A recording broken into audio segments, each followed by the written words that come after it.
بسم اللہ الرحمن الرحیم۔ السلام علیکم ورحمۃ اللہ وبرکاتہ۔ معزز سامعین، جیسا کہ آپ کو معلوم ہے کہ ہم غزوہ بدر کے حوالے سے اسلامی تاریخ کا مطالعہ کر رہے ہیں، اور میری گزشتہ ویڈیو جو کہ غزوہ بدر کا پہلا حصہ تھا، جس میں ہم نے غزوہ بدر کے پیش آنے کے اسباب اور پھر رسول اللہ صلی اللہ علیہ وسلم کی اس حوالے سے تیاری اور لشکر کی ترتیب کی بات کی تھی۔ اب آئیے ہم ابو سفیان کے بش نکلنے اور مشرکین مکہ کو واپس جانے کا کہنے کے بعد کی صورتحال کا ذکر کریں۔ مزید آگے بڑھنے سے پہلے اگر آپ نے میرا چینل ابھی تک سبسکرائب نہیں کیا تو میرا چینل ضرور سبسکرائب کریں تاکہ میری نئی آنے والی ویڈیوز کی اپڈیٹس آپ کو ملتی رہیں۔ سامعین، جب ابو سفیان نے مکی لشکر کو یہ پیغام بھجوایا کہ تجارتی قافلہ بچ چکا ہے، اب وہ واپس چلے جائیں، تو یہ پیغام سن کر مکی لشکر نے چاہا کہ واپس چلے جائیں، لیکن قریش کا طاغوت اکبر یعنی ابو جہل کھڑا ہو گیا اور نہایت کبر و غرور سے بولا کہ خدا کی قسم ہم واپس نہ ہوں گے یہاں تک کہ بدر جا کر وہاں 3 روز قیام کریں گے، اور اس دوران اونٹ ذبح کریں گے،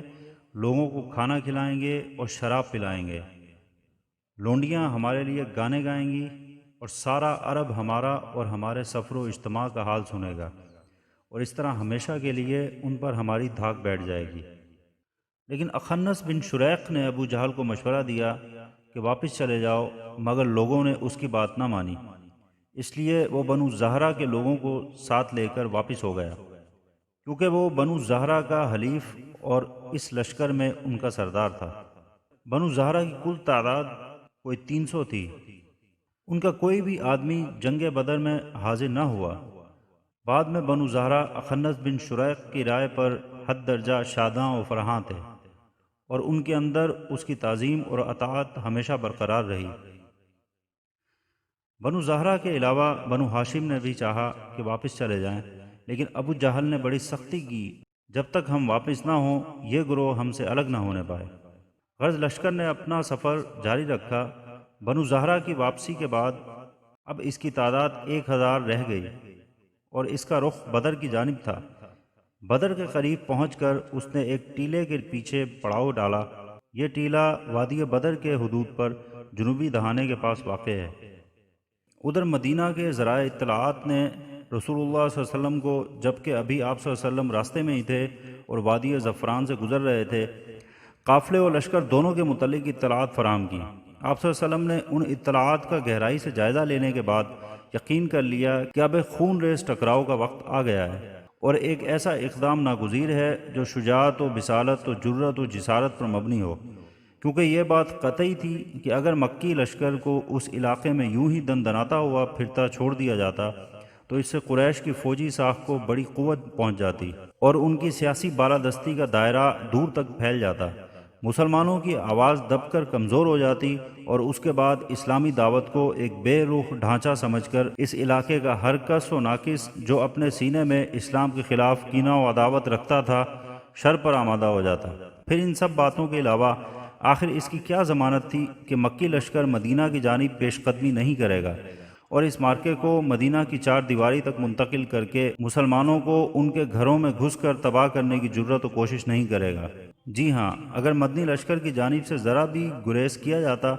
تو یہ سب کچھ ممکن تھا، اور اگر ایسا نہ بھی ہوتا تو مسلمانوں کی ہیبت و شہرت پر تو بہرحال اس کا نہایت برا اثر پڑتا۔ حالات کی اس اچانک و پرخطر تبدیلی کے پیش نظر رسول اللہ صلی اللہ علیہ وسلم نے ایک اعلیٰ فوجی مجلس شورا منعقد کی، جس میں درپیش صورتحال کا تذکرہ فرمایا اور کمانڈروں اور عام فوجیوں سے تبادلہ خیال کیا۔ اس موقع پر ایک گروہ خون ریز ٹکراؤ کا نام سن کر کانپ اٹھا اور اس کا دل لرزنے اور دھڑکنے لگا۔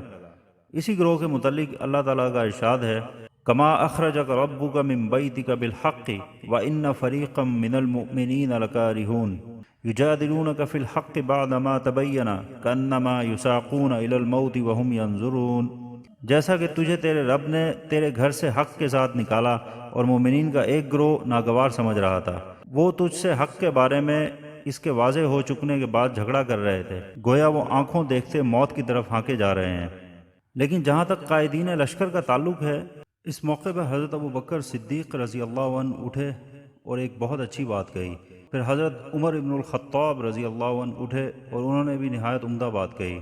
پھر حضرت مقداد بن عمرو رضی اللہ عنہ اٹھے اور عرض پر داز ہوئے، اے اللہ کے رسول صلی اللہ علیہ وسلم، اللہ نے آپ کو جو راہ دکھلائی ہے اس پر رواں دواں رہیے، ہم آپ صلی اللہ علیہ وسلم کے ساتھ ہیں، خدا کی قسم ہم آپ صلی اللہ علیہ وسلم سے وہ بات نہیں کہیں گے جو بنی اسرائیل نے موسیٰ علیہ السلام سے کہی تھی کہ فَاذْهَبْ أَنْتَ وَرَبُّكَ فَقَاتِلَا إِنَّا هَاهُنَا قَاعِدُونَ، تم اور تمہارا رب جاؤ اور لڑو، ہم یہیں بیٹھے ہیں۔ بلکہ ہم یہ کہیں گے کہ آپ صلی اللہ علیہ وسلم اور آپ صلی اللہ علیہ وسلم کے پروردگار چلیں اور لڑیں، اور ہم بھی آپ صلی اللہ علیہ وسلم کے ساتھ لڑیں گے۔ اس ذات کی قسم جس نے آپ صلی اللہ علیہ وسلم کو حق کے ساتھ مبعوث فرمایا ہے، اگر آپ صلی اللہ علیہ وسلم ہم کو برق غیمات تک لے چلیں تو ہم راستے والوں سے لڑتے بھڑتے آپ صلی اللہ علیہ وسلم کے ساتھ وہاں بھی چلے جائیں گے۔ رسول اللہ صلی اللہ علیہ وسلم نے ان کے حق پر کلمہ خیر ارشاد فرمایا اور دعا دی۔ یہ تینوں کمانڈر مہاجرین سے تھے جن کی تعداد لشکر میں کم تھی۔ رسول اللہ صلی اللہ علیہ وسلم کی خواہش تھی کہ انصار کی رائے معلوم کریں، کیونکہ وہی لشکر میں اکثریت رکھتے تھے اور مارکے کا اصل بوجھ انہی کے شانوں پر پڑنے والا تھا، دران حالے کے بیعت عقبہ کی روح سے ان پر لازم نہ تھا کہ مدینے سے باہر نکل کر جنگ کریں۔ اس لیے آپ نے مذکورہ تینوں حضرات کی بات سننے کے بعد پھر فرمایا، لوگوں مجھے مشورہ دو۔ مقصود انصار تھے، اور یہ بات انصار کے کمانڈر اور علم بردار حضرت سعد بن معاذ رضی اللہ عنہ نے بھانپ لی۔ چنانچہ انہوں نے عرض کیا کہ بخدا ایسا معلوم ہوتا ہے کہ اے اللہ کے رسول صلی اللہ علیہ وسلم، آپ کے روئے سخن ہماری طرف ہیں۔ آپ صلی اللہ علیہ وسلم نے فرمایا ہاں۔ انہوں نے کہا ہم تو آپ صلی اللہ علیہ وسلم پر ایمان لائے ہیں اور آپ صلی اللہ علیہ وسلم کی تصدیق کی ہے، اور یہ گواہی دی ہے کہ آپ صلی اللہ علیہ وسلم جو کچھ لے کر آئے ہیں سب حق ہے، اور اس پر ہم نے آپ صلی اللہ علیہ وسلم کو اپنی سم و طاعت کا عہد و میثاق دیا ہے، لہذا اے اللہ کے رسول صلی اللہ علیہ وسلم، آپ صلی اللہ علیہ وسلم کا جو ارادہ ہے اس کے لیے پیش قدمی فرمائیے۔ اس ذات کی قسم جس نے آپ صلی اللہ علیہ وسلم کو حق کے ساتھ مبعوث فرمایا ہے، اگر آپ صلی اللہ علیہ وسلم ہمیں ساتھ لے کر اس سمندر میں کودنا چاہیں تو ہم اس میں بھی آپ صلی اللہ علیہ وسلم کے ساتھ کود پڑیں گے، ہمارا ایک آدمی بھی پیچھے نہ رہے گا۔ ہمیں قطعاً کوئی ہچکچاہٹ نہیں کہ کل آپ صلی اللہ علیہ وسلم ہمارے ساتھ دشمن سے ٹکرا جائیں۔ ہم جنگ میں پا مرد اور لڑنے میں جواں مرد ہیں، اور ممکن ہے اللہ آپ صلی اللہ علیہ وسلم کو ہمارا جوہر دکھلائے جس سے آپ صلی اللہ علیہ وسلم کی آنکھیں ٹھنڈی ہو جائیں، بس آپ صلی اللہ علیہ وسلم ہمیں ہمراہ لے کر چلیں، اللہ برکت دے۔ ایک روایت میں یوں ہے کہ حضرت سعد بن معاذ رضی اللہ عنہ نے رسول اللہ صلی اللہ علیہ وسلم سے عرض کیا کہ غالباً آپ کو اندیشہ ہے کہ انصار اپنا یہ فرض سمجھتے ہیں کہ وہ آپ صلی اللہ علیہ وسلم کی مدد محض اپنے دیار میں کریں گے، اس لیے میں انصار کی طرف سے بول رہا ہوں اور ان کی طرف سے جواب دے رہا ہوں۔ عرض ہے کہ آپ صلی اللہ علیہ وسلم جہاں چاہیں تشریف لے چلیں، جس سے چاہیں تعلق استوار رکھیں اور جس سے چاہیں تعلق کاٹ لیں، ہمارے مال میں جو چاہیں لے لیں اور جو چاہیں دے دیں،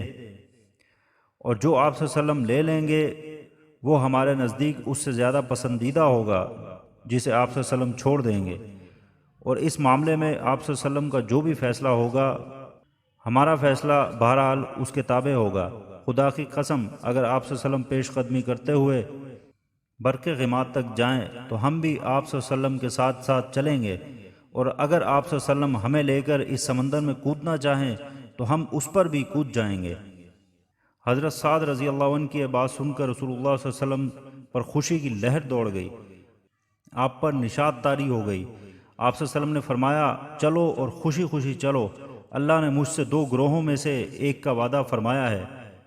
واللہ اس وقت گویا میں قوم کی قتل گاہیں دیکھ رہا ہوں۔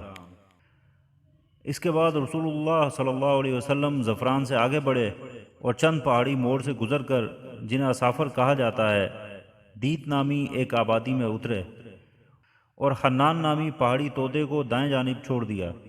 اور اس کے بعد بدر کے قریب نزول فرمایا۔ یہاں پہنچ کر رسول اللہ صلی اللہ علیہ وسلم نے اپنے رفیق غار حضرت ابو بکر صدیق رضی اللہ عنہ کو ہمراہ لیا اور خود فراہمی اطلاعات کے لیے نکل پڑے۔ ابھی دور ہی سے مکی لشکر کے کیمپ کا جائزہ لے رہے تھے کہ ایک بڑا عرب مل گیا۔ رسول اللہ صلی اللہ علیہ وسلم نے اس سے قریش اور محمد صلی اللہ علیہ وسلم اور اصحاب محمد صلی اللہ علیہ وسلم کا حال دریافت کیا۔ دونوں لشکروں کے متعلق پوچھنے کا مقصد یہ تھا کہ آپ صلی اللہ علیہ وسلم کی شخصیت پر پردہ پڑا رہے، لیکن بوڑھے نے کہا جب تک تم لوگ یہ نہیں بتاؤ گے کہ تمہارا تعلق کس قوم سے ہے میں کچھ نہیں بتاؤں گا۔ اس پر رسول اللہ صلی اللہ علیہ وسلم نے فرمایا جب تم ہمیں بتا دو گے تو ہم بھی تمہیں بتا دیں گے۔ اس نے کہا اچھا تو یہ اس کے بدلے ہے؟ آپ صلی اللہ علیہ وسلم نے فرمایا ہاں۔ اس نے کہا مجھے معلوم ہوا ہے کہ محمد صلی اللہ علیہ وسلم اور ان کے ساتھی فلاں روز نکلے ہیں،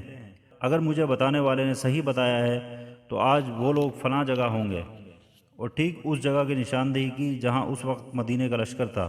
اور مجھے یہ بھی معلوم ہوا ہے کہ قریش فلاں دن نکلے ہیں، اگر مجھے خبر دینے والے نے صحیح خبر دی ہے تو وہ آج فلاں جگہ ہوں گے